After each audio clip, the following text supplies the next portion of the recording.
Hello everyone, welcome to our YouTube channel. I am Amandeep Kaur. India has set an ambitious target to generate 100 gigawatt of energy from nuclear power by 2047. इस M को achieve करने के लिए क्या हमें जो foreign nuclear supplies हैं उन पे डिपेंड रहना चाहिए, न्यूक्लियर रिएक्टर्स बाहर से इंपोर्ट करने चाहिए, या फिर इंडिया में इंडिजीनियस कैपेबिलिटीज को बेटर करना चाहिए? ये डिस्कशन न्यूज़पेपर्स में है. Particular article is basically covered by foreign ambassador Meera Shankar, जिन्होंने बात करी है कि इंडिया को सेल्फ रिलायंस की ओर जाना चाहिए अगर हम न्यूक्लियर टेक्नोलॉजी की बात करते हैं. एंड सबसे बड़ी बात, न्यूक्लियर सेफ्टी को बहुत ध्यान से देखना पड़ेगा इंडिया के कंसर्न में, जो ओवरऑल वर्ल्ड में भी जो डिस्कशन चल रही है. तो इसके रिलेटेड क्या क्या एस्पेक्ट्स डिस्कस करे गए हैं आज यही हम डिस्कस करेंगे. Starting with the very background of the nuclear journey of India. India ने पहली बार न्यूक्लियर टेस्ट कब करा? 1974 में. हम सब जानते हैं अंडर ऑपरेशन स्माइलिंग बुद्धा. ठीक है, under operation smiling Buddha, Pokhran 1, Rajasthan. So उससे पहले 1972 में जब स्टॉकहोम कन्वेंशन होती है, इंडिया सिग्नल तो दे के आया था न्यूक्लियर टेक्नोलॉजी का, न्यूक्लियर टेस्ट का. उस टाइम पे दुनिया के लीडर्स इकट्ठे हुए थे डिस्कस करने के लिए कि डेवलपमेंट तो हो रही है बट एनवायरनमेंट सफ़र कर रहा है, तो एक सस्टेनेबल डेवलपमेंट हमें चाहिए. तब बोला गया कि इंडिया में कोयला बहुत जलाया जाता है, पोल्यूटिंग नेशन है, तो हमने बोला कि हमें एक अल्टरनेटिव प्रोवाइड कर दीजिए. इंडिया में गरीबी बहुत है, हमें एनर्जी चाहिए, हम कोयला जलाना बंद नहीं कर सकते. बेसिकली वहाँ पे हिंट दिया गया था फॉर न्यूक्लियर टेक्नोलॉजी. जब हमें बाहर से हेल्प नहीं मिला तो हम लोगों ने न्यूक्लियर टेस्ट करा, पोखरण 1. ठीक है, राजस्थान में करा, 1974 में करा. ऑब्वियसली पूरा जो ग्लोबल वर्ल्ड होगा इस बात से खुश नहीं होगा. बहुत से देशों ने, USA, Canada, multiple Nations provided like they just impose sanctions on India. Right, ये हमारे साथ हुआ. राइट, और जिसकी वजह से हमें बहुत ज़्यादा रिस्ट्रिक्शंस फेस करने को मिली. जो यूरेनियम, जो मेन न्यूक्लियर फ्यूल है यूरेनियम U-235, वो हमें इंपोर्ट करना, मतलब हमें इंपोर्ट नहीं कर पाए, रिस्ट्रिक्शंस लगी. ठीक है, न्यूक्लियर रिएक्टर्स हम बाहर से नहीं ले पाए. स्टार्टिंग में कनाडा, यूएसए ने हेल्प करी है, वो नहीं मिली. ठीक है, एडवांस न्यूक्लियर एनर्जी हमें उसका एक्सेस नहीं मिला. और जैसे न्यूक्लियर सप्लायर ग्रुप बन गया था. ठीक है, हमारे टेस्ट का एक बैकग्राउंड ये भी था कि न्यूक्लियर सप्लायर ग्रुप बना 1974 में ही हमारे खिलाफ. ठीक है, इंटरेस्टिंग चीज, एक ही देश है जिसको इस पर्टिकुलर ग्रुप के अंडर वेवर है, वो भी हमें. राइट, चलो न्यूक्लियर सप्लाई ग्रुप बन गया तो हमें रिस्ट्रिक्टेड होगी पूरी पूरी न्यूक्लियर टेक्नोलॉजी, ये हमें समझ आया, जिसकी वजह से इंडिया का जो न्यूक्लियर प्रोग्राम है वो क्या कर गया, यहाँ पे स्लो डाउन कर गया. ठीक है, अब यहाँ पे मैं बात मेंशन करना चाहूंगी, मैक्सिमम लोगों को पता होगा, we should remember the father of nuclear programme of India, Homi Jahangir Bhabha. ठीक है, बैक टू टॉपिक. 2008 में कुछ चेंज हुआ जिसकी वजह से हमारी स्टोरी में एक ड्रास्टिक शिफ्ट आता है. 2008 में पहला देश यूएसए हमारे साथ जो सिविल न्यूक्लियर एग्रीमेंट है वो साइन कर लेता है. ठीक है, India USA nuclear agreement signed and it changed everything, जिसकी वजह से हमें यूरेनियम इंपोर्ट होने लग गया, हमें पार्टिसिपेट करा न्यूक्लियर ट्रेड में. ठीक है, हमें जो इंटरनेशनल एटॉमिक एनर्जी एजेंसी है उसने वेवर प्रोवाइड करा. ठीक है, एंड जो ग्लोबल फ्यूल मार्केट्स हैं न्यूक्लियर, उनको भी हम एक्सेसिबल कर पाए. तो ये चीज़ें चेंज हुई. Right, but still no doubt हमें चीज़ें बेटर मिली. बट अगर बात करें ओवरऑल डेवलपमेंट की, ओवरऑल टेक्नोलॉजी इन्हांसमेंट की, वो बहुत कम थी, बिकॉज हम फॉरेन नेशंस पे अभी भी बहुत ज़्यादा डिपेंडेंट थे for nuclear technology, for nuclear supplies and equipments also. ये जर्नी है, ऑल्दो बेटर हुआ बट स्टिल डिपेंडेंसी तो अभी है. ठीक है जी, ओके, ये बात हम समझे हैं. आगे चलते हैं. अब बोलते हैं ना कि जब आपको रोकने की कोशिश करी जाए, आपको रिस्ट्रिक्ट करा जाए, तो दिमाग कोई ना कोई सोल्यूशन निकालता है. Sanctions although were negative but उन्होंने हमारे देश को बहुत हेल्प करा. ठीक है, तो बेसिकली इन सैंक्शंस की वजह से ही क्या हुआ कि हमें खुद काम करना पड़ा. हम समझते हैं ना कि जब चीज़ें बाहर से आना रुकी, कोविड का ये भी एक इम्पैक्ट है कि बहुत देश सेल्फ रिलायंट हुए हैं. राइट, जब बाहर से हमें सैंक्शंस मिली तो इंडिया को पुश करा फॉर सेल्फ रिलायंस के हम बाहर डिपेंडेंसी क्यों बढ़ाएं, हम न्यूक्लियर एनर्जी खुद के बल पे बना सकते हैं. ये हमें चेंज देखने को मिला इन दी आइडियोलॉजी. तो इंपोर्ट्स कम करेंगे. ठीक है, हम लोगों ने इंडिजीनियस डेवलपमेंट करनी शुरू करी, टेक्नोलॉजीज हमने इंडिया में बनानी शुरू करी. ठीक है, so instead of importing reactors, India turned to its own reactor engineering, manufacturing, supply chain. ठीक है, तो ये हमने करने की कोशिश करी, ये आपके सामने है. तो इंडिया ने एटॉमिक एनर्जी कमीशन है हमारे पास. ठीक है, एटॉमिक एनर्जी एक्ट पास हुआ था, उसके थ्रू हमने इसको कमीशन आउट करा. ठीक है, फिर हमारे पास डिपार्टमेंट ऑफ स्पेस आया and atomic energy, department of atomic energy, ये हमारे पास आया. तो इन चीज़ों ने, इन पर्टिकुलर इंस्टीट्यूशंस ने जो जर्नी है उसको थोड़ा सा स्मूथन करने की कोशिश करी. ठीक है जी, अच्छा, अब इंडिया की न्यूक्लियर टेक्नोलॉजीज पे हम आते हैं। उससे पहले ना ये डेवलप हम कर पाए, क्यों कर पाए? बिकॉज इंडिया में अगर मैं सिर्फ फाइनेंशियल टर्म्स से बात करूं, इंडिया की अगर हम बात करें, अगर हम किलोवाट ऑफ एनर्जी प्रोड्यूस कर रहे हैं जिसका खर्चा यूएसए में तकरीबन $15,000 आएगा, इंडिया में दैट इज जस्ट $1,700। फ्रांस की बात करूँ नियर अबाउट $5,500। तो इंडिया के जो मैन्युफैक्चरर्स हैं ना, जब वो न्यूक्लियर टेक्नोलॉजी पे काम कर रहे हैं, वो ये नहीं कि सिर्फ डोमेस्टिकली, इंटरनेशनली भी एक्सपोर्ट पोटेंशियल बहुत ज़्यादा है इंडिया की न्यूक्लियर टेक्नोलॉजी का। बिकॉज हमारा खर्चा हम कम में ज़्यादा करना जानते हैं ओवरऑल, ठीक है, ये हमें पता होना चाहिए। और अब ये भी एक पर्टिकुलर पॉइंट था जो डिस्कस था आर्टिकल में कि इंडिया को ना क्यों नहीं इंपोर्ट करना चाहिए। आज के टाइम पे आप बहुत सारे डिफेंस इक्विपमेंट्स में इंपोर्ट करते हो, न्यूक्लियर टेक्नोलॉजी में अगर न्यूक्लियर रिएक्टर्स बाहर से इंपोर्ट होंगे ना तो ओवरऑल जो इलेक्ट्रिसिटी है वो महंगी होगी, ठीक है, स्टिल वो जो आपकी डिपेंडेंसी है वो रह जाएगी। और जो टेक्निकल वल्नरेबिलिटी की बात करते हैं, टेक नेशनलिज्म की बात करते हैं, उसके गहरे में हम फिर आ जाएंगे जो हम नहीं चाहते। तो India should make its own technologies, हम बना भी रहे हैं और बनाना भी चाहते हैं। तो यहाँ पे इंडिया की जो न्यूक्लियर टेक्नोलॉजीज है उसकी बात हुई है, डेवलप्ड कौन सी हैं और कौन सी हमें डेवलप करनी चाहिए, इसकी डिस्कशन यहाँ पे है, ठीक है। एक बार यहाँ पे देखते हैं, सबसे बेस्ट और टेस्टेड टेक्नोलॉजी इंडिया की है प्रेशराइज्ड हैवी वाटर रिएक्टर, जो यूजली जो हमारे पास मल्टीपल न्यूक्लियर रिएक्टर्स इंडिया में रन कर रहे हैं वहाँ पे यूज़ होता है। 220 मेगावाट का भी है, 500 मेगावाट की भी है, अभी 700 मेगावाट का रिएक्टर भी है, प्रेशराइज्ड हैवी वाटर रिएक्टर, ठीक है, जिसमें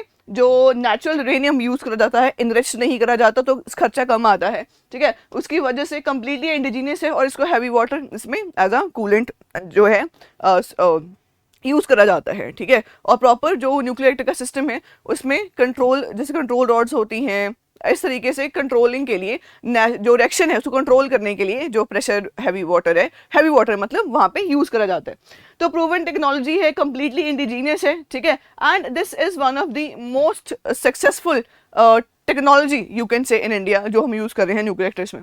इसके बिना हमारा 3 स्टेज न्यूक्लियर प्रोग्राम है, जिसमें फर्स्ट स्टेज तो प्रेशराइज्ड हैवी वाटर रिएक्टर है, second is fast breeder reactor, इसमें प्लूटोनियम हम यूज़ करते हैं, प्लूटोनियम ज़्यादा जनरेट करा जाता है, जिसको आगे थर्ड स्टेज में लेके जाएंगे जब थोरियम बेस्ड न्यूक्लियर रिएक्टर होगा। Second stage is fast breeder reactor, हम तमिलनाडु कलपक्का में इसका प्रोटोटाइप है जो रेडी कर चुके हैं, ये प्रोसेस करना शुरू हो चुका है, ठीक है, इसकी जो कोर लोडिंग है वो शुरुआत हो चुकी है, राइट। सो इसमें फास्ट ब्रीडर का मतलब ये हुआ कि वो ज़्यादा फ्यूल बनाता है जितना वो कंज्यूम करता है, ठीक है, एंड इसमें प्लूटोनियम यूज़ होता है, इंडिया के 3 स्टेज प्रोग्राम को सपोर्ट करता है, एंड कहीं ना कहीं जो इंडिया के पास बहुत ज़्यादा थोरियम रिजर्व्स हैं उनको यूटिलाइज करने का ये तरीका है। फाइनली वो स्टेज 3 पे हम उसको लेके जा पाएंगे, ठीक है। तो कलपक्कम में ये रेडी हो चुका है, राइट। तो ये 2 pressurised heavy water reactor and fast breeder reactor 2 technologies हैं जो इंडिया में सक्सेसफुल यूज़ हो रही हैं। उसके बाद है light water. Light water reactor में क्या होता है, हैवी वाटर शायद आप समझते हो ड्यूटेरियम यूज़ होता है ना, D2, यहाँ पे normal water H2। Light water जो नो डाउट इंडिया में है बट इतना यूज़ नहीं होता, महंगा भी है क्योंकि ना इसमें ना इनरिच्ड यूरेनियम यूज़ होता है। ओवरऑल दुनिया की बात करूँ, न्यूक्लियर रिएक्टर्स ज़्यादातर कौन से हैं, लाइट वाटर हैं, इनरिच्ड वहाँ पे जो यूरेनियम है वो यूज़ होता है। इंडिया में अभी ये इनरिचमेंट की टेक्नोलॉजी में प्रॉब्लम है, बिकॉज एक तो खर्चा बहुत ज़्यादा है, कॉस्ट टू बेनिफिट जो रेशो है वो प्रॉब्लमेटिक है। दूसरा इंटरनेशनल रिस्ट्रिक्शंस भी है ना, आपने कई बार सुना होगा ईरान के केस में 20% से कम को हम लो इनरिच यूरेनियम बोलते हैं, उससे ज़्यादा करोगे तो बाहर सैंक्शंस लगना शुरू हो जाती हैं। बहुत सी ग्लोबल रिस्ट्रिक्शंस भी हैं और खर्चा भी बहुत ज़्यादा है। इनरिचमेंट में बहुत ज़्यादा सक्सेसफुल इंडिजीनियस टेक्नोलॉजी हमारे पास नहीं है, तो light water based nuclear reactors India में कम पाए जाते हैं। ये भी स्पेशली डिस्कस करा गया है कि इंडिया को जो लाइट वाटर रिएक्टर टेक्नोलॉजी है उस पर बहुत ज़्यादा काम करने की ज़रूरत है। This is what is discuss in the article, ठीक है। तो 2 हमारे पास काफ़ी रेडी हैं, तीसरे पे हमें काम करना है, ठीक है जी, ओके। सो इंडिया की अगर हम बात करें, हमने जैसे पहले डिस्कस करा, टारगेट हमारा है कि 100 गीगावाट न्यूक्लियर कैपेसिटी में चाहिए बाय 2047, राइट। इसको अचीव करने के लिए हमें सिर्फ पब्लिक सेक्टर से काम नहीं चलेगा, आपको प्राइवेट सेक्टर की पार्टिसिपेशन चाहिए ही चाहिए, ठीक है। और आपको इन्वेस्टर फ्रेंडली रिफॉर्म्स लेके आने चाहिए। If you are preparing for UPSC, this is very very important topic, you should be going for Shanti act जो भी पास हुआ है, जिसकी वजह से प्राइवेट सेक्टर को ओपन कर दिया गया है न्यूक्लियर जो टेक्नोलॉजी और न्यूक्लियर जो एक फील्ड है, एटॉमिक एनर्जी का फील्ड वो ओपन कर दिया गया है। जो एटॉमिक एनर्जी रेगुलेटरी बोर्ड है उसको स्टैट्यूटरी स्टेटस मिला है, राइट। एंड जो लॉज हैं बेसिकली शांति एक्ट ने रिप्लेस करा है एटॉमिक एनर्जी एक्ट एंड जो national civil liability for nuclear damage act 2010 particular acts को रिपील करा गया है, रिप्लेस करा गया है बाय शांति एक्ट। तो ये आप जरूर पढ़ो, जिसके में प्राइवेट सेक्टर पार्टिसिपेशन की बात हुई है, तो ये डिस्कस वही कर रहे हैं। अच्छा, अब प्राइमरी स्ट्रेटजी यही है कि हमें न्यू प्लेयर्स लेके आने पड़ेंगे। We need the support of private sector. जैसे हमने स्पेस को ओपन करा है बाय नेशनल स्पेस पॉलिसी 2023। अब यहाँ पे ना एक बात हुई है स्मॉल मॉड्यूलर रिएक्टर की, राइट। स्मॉल मॉड्यूलर रिएक्टर पूरी दुनिया में इसके बारे में बहुत बात हो रही है। इंडिया ने national nuclear energy mission launch करा था बजट में पिछले साल, जिसमें उन्होंने बताया है कि इंडिया 5 न्यूक्लियर जो SMRs बनाएगा बाय 2033, इंडिजिनियसली बिल्ड करेगा। स्मॉल मॉड्यूलर रिएक्टर है क्या? सेम न्यूक्लियर रिएक्टर है, बट उसकी कैपेसिटी को लिमिट कर दिया गया है। मतलब आप छोटे लेवल पे बड़ा रिएक्टर बना रहे हो। कितना? 30 मेगावाट से लेके 300 मेगावाट की कैपेसिटी के जो रिएक्टर्स होते हैं उनको हम बोलते हैं स्मॉल मॉड्यूलर रिएक्टर। इंडिया का नेशनल न्यूक्लियर एनर्जी मिशन भी आप याद रखोगे, राइट। अच्छा, अब यहाँ पे ग्लोबली काफ़ी ज़्यादा बात हो रही है। एटॉमिक एनर्जी एजेंसी ने काफ़ी बात करी है, रशिया बना रहा है, अर्जेंटीना बना रहा है, चाइना ने डेवलप कर लिया, रशिया ने डेवलप कर भी लिया है, India is talking about that. So उसका वही कि फुटप्रिंट कम है, आपका खर्चा कम है, और दूसरा उसको प्रोलिफरेशन के जो खतरे हैं वो कम है। तो इस वजह से हम स्मॉल मॉड्यूलर रिएक्टर पे काफ़ी फोकस कर रहे हैं। बट यहाँ पे ना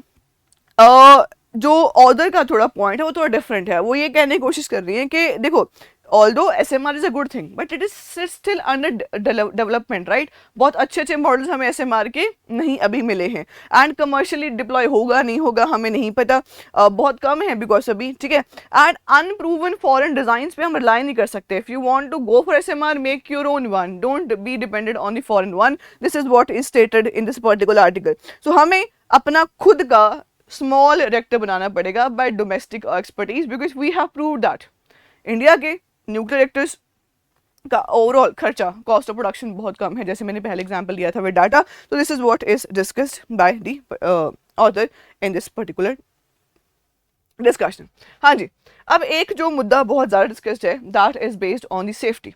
चेर्नोबिल जो डिज़ास्टर है उसके बारे में सबको पता है। डिज़ास्टर के बाद जो न्यूक्लियर एक्सीडेंट हुआ था पूरी दुनिया में, जो एक तरीके का जर्नी था देशों की न्यूक्लियर टेक्नोलॉजी के साइड में, वो कम हो चुकी थी। एंड डेकेड्स लगे दोबारा से ठीक करने के लिए, बहुत लोगों ने प्रोटेस्ट करे थे, एंड एक डर का माहौल है। अगर आज आप नॉर्मल जाके कहीं बोलोगे कि यहाँ पे न्यूक्लियर रिएक्टर हम बनाने वाले हैं, तो लोगों के मन में डर आएगा, and they will not support that, because nuclear technology के साथ डर, एक रिस्क जुड़ा ही हुआ है। हमें बात समझते हैं जिनको बहुत ज़्यादा इस टॉपिक के बारे में नहीं पता, ठीक है। तो हमने अभी तक तो जो अच्छे मेंटेन रिकॉर्ड करे हुए हैं, ठीक है। और बट जैसे जैसे नए प्रोजेक्ट्स की बात कर रहे हैं हम लोग, प्राइवेट सेक्टर की पार्टिसिपेशन की बात कर रहे हैं, तो जो रेगुलेशन है वो बहुत ज़्यादा इंपॉर्टेंट है। सरकार के हाथ में तो वो अलग बात थी। Now the private sector is coming in, you have to have care, take care of the safety very much, ठीक है। ये बहुत ही इंपॉर्टेंट बात है, राइट। अब ये कहने का मतलब सिर्फ इतना है कि अगर एक भी सिंगल एक्सीडेंट इंडिया में हो गया ना, उसने पब्लिक का कॉन्फिडेंस खराब कर देना है, और जो इंडिया की जर्नी है उसको बहुत स्लो डाउन कर देगा। बिकॉज आज लोग ज़्यादा अवेयर हैं, विच इज़ गुड थिंग। तो आजकल बहुत थोड़ा भी न्यूक्लियर एक्सीडेंट कहीं पे भी कोई हानि होती है तो that will give the consequences जो बहुत ज़्यादा खतरनाक हो सकते हैं। तो क्या होना चाहिए? Process should be gradual, very very important, ठीक है। केयरफुली कैपेसिटी इंक्रीज होनी चाहिए, बहुत ही ग्रेजुअल प्रोसेस, कोई ऐसे हैजार्ड नहीं चलेंगी चीज़ें, ठीक है। रिग्रेस सेफ्टी ऑडिट, सेफ्टी को प्रायोरिटी बना देना चाहिए। अब तो बहुत ज़्यादा ज़रूरत है। Safety is the most important thing जब आप न्यू रिएक्टर की बात करते हो, ठीक है। जो न्यू कंपनीज हैं उनको प्रोजेक्ट्स इनिशियली लिमिट करने चाहिए आपको, कि भाई आपको प्रोजेक्ट दे रहे हो, उनकी प्रॉपर परफॉर्मेंस देखो, धीरे धीरे करके प्रोलिफरेशन से हमने बचना है, ठीक है। और ठीक है, जो सेफ ऑपरेशन हैं, जिन्होंने प्रॉपर क्लियर सेफ्टी जो प्रोविजंस हैं वो फॉलो करी हुई हैं, उनका जो बैकग्राउंड है, रिकॉर्ड्स है, वो बिल्कुल क्लियर हैं, उनको ही प्रोजेक्ट ज़्यादा देने चाहिए। इन्हीं कारणों की वजह से हम जाकर 100 गीगावाट की एनर्जी जो है वो कैपेसिटी जनरेट कर सकते हैं। If you are listening to the video, I just want to know from you people what is the current capacity, कितना न्यूक्लियर टेक्नोलॉजी से, न्यूक्लियर पावर से हम इलेक्ट्रिसिटी जनरेट कर पा रहे हैं, If you don't have idea, just go to PIB or other source. Do let me know in the comment section. I'll wait for your answers. So hope you get this point. This is very interesting topic and आपको पता होना चाहिए if you're preparing for any exam, UPSC or state services, or as a common man of this India, we should understand the aim of country. We want to produce electricity because यही electricity है जो हमारे घरों में हमें आती है, जिसकी वजह से हम जितना भी इलेक्ट्रिसिटी के जो फैसिलिटीज़ हैं वो ले पा रहे हैं. ठीक है. So this is all for today. Thank you so much.